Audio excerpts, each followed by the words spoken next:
H. pylori is more commonly known as a gram-negative aerobic pathogen. It's quite a clever pathogen. It has a flagellum, a tail, and it basically is chemotaxis, so it moves around the stomach to areas where there is less acid, and that means it can evade the defense mechanisms. It buries in between the mucosal and epithelial layers and can be found sometimes in the epithelial cells themselves, and it eventually forms a biofilm, which makes it very difficult for antibiotics to penetrate it. It contains hydrogenase, which makes urease and ammonia, and that ammonia regulates the pH in the stomach and makes it more favorable for the H. pylori, but also damages the epithelial cells. So it's a very common pathogen, with up to an estimated 50% of the general population having it. Of this 50%, 10% will go on to develop ulcers, either gastric or duodenal, and of that 1% will go on to develop gastric malignancy. Its mechanism is infection of the stomach. It then will stimulate and irritate G cells that will secrete gastrin. Gastrin has systemic effects on the parietal cells, which then secrete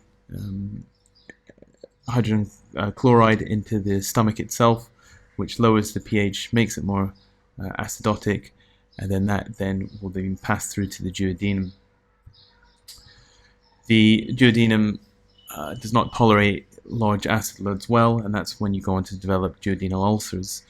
So although it can cause ulcers directly through where the H. pylori has affected the stomach and the gastric mucosa, really it also has systemic effects by stimulating the G cells, and with it the parietal cells, causing an increase in acid throughout the stomach itself.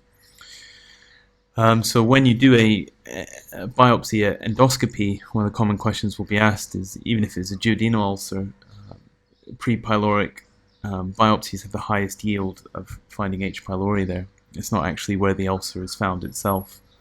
The definition of an ulcer will be through the mucosa and into the submucosa, and that differs from just an erosion. It's just through the mucosa itself. So to diagnose, say, H. pylori infection, endoscopy obviously has its risks and it's slightly invasive and not well tolerated, but you can do a rapid urease test, which is when you take a sample from the affected area and then put it on some special paper which changes color to a dark purple if there's H. pylori present. You can also send off samples directly to microbiology themselves.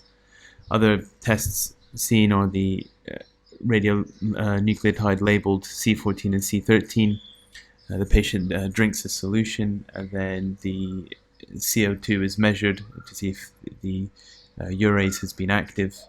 That's found in the H. pylori infecting the stomach, and if you have elevated levels of this radionucleotide back, then it has been active and you do in fact have H. pylori.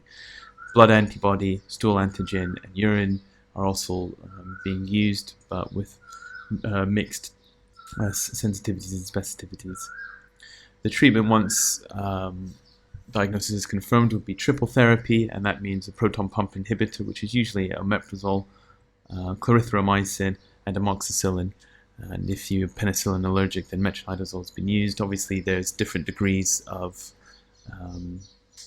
resistances available throughout the world, but this is the current regime seen in most of the textbooks. And it's a 1-week course, although it can be used in prolonged courses to confirm eradication.